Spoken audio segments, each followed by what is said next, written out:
अगर आप एग्ज़ाम की तैयारी कर रहे हैं, आपका मन पढ़ाई में नहीं लगता है, तो हम आपको एक टोटका शेयर करने जा रहे हैं। या आपके बच्चे हैं जिन्हें मार मार कर बैठाना पड़ता है, फिर भी वो नहीं पढ़ते हैं, तो आप एक टोटका है, बहुत अच्छा टोटका है, ये टोटका करिएगा। मारने पीटने की आवश्यकता नहीं है, बस ये टोटका करने से ही उनकी बुद्धि सही तरीके से काम करना शुरू हो जाएगी और वो अच्छे तरीके से पढ़ना शुरू हो जाएंगे।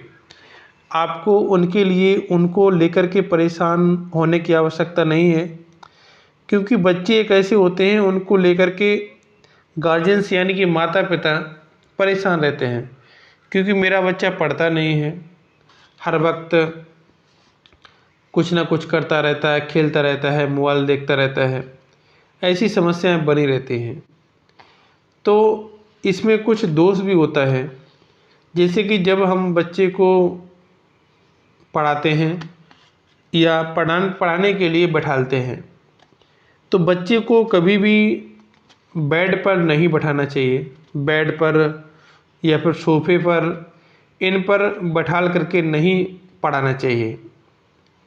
बच्चे की एक टेबल, एक कुर्सी, आपने टेबल और कुर्सी डालने की दिशा में है जिस तरफ से सूर्य निकलता है, यानी कि पूरब दिशा से, पूरब दिशा की ओर मुख करके उनकी टेबल डालनी है और कुर्सी पर बैठालना है।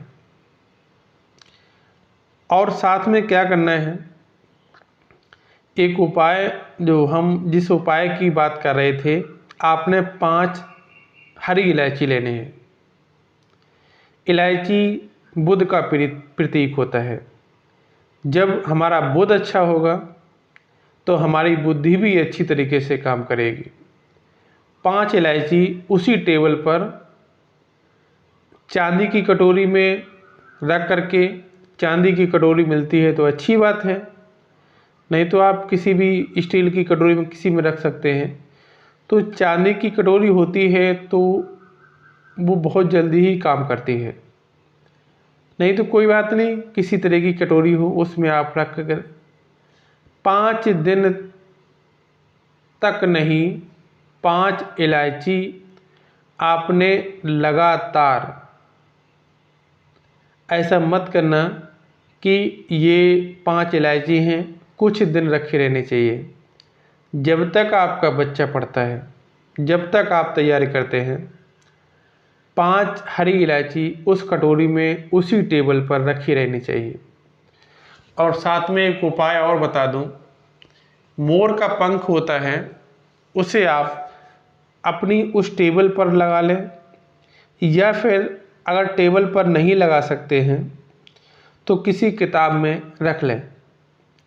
क्योंकि पहले ज़माने में जब हुआ करता था तो हम और आप देखते थे कि अक्सर बच्चे अपनी बुकों में मोर का पंख रखते थे। तो ये प्रथा है, ये विधि है, शुरुआत से चली आ रही है, वही हम कर रहे हैं, कोई अलग से नहीं कर रहे हैं। आपने मोर का पंख रखना है और दूसरा 5 इलायची जो बुध का प्रतीक होता है, और आपने कटोरी में 5 इलायची उस टेबल पर रखी रहने देना है। जब तक बच्चा आपका पढ़ता है तब तक वो 5 इलायची उस टेबल पर रखी रहनी चाहिए। जय श्री राम।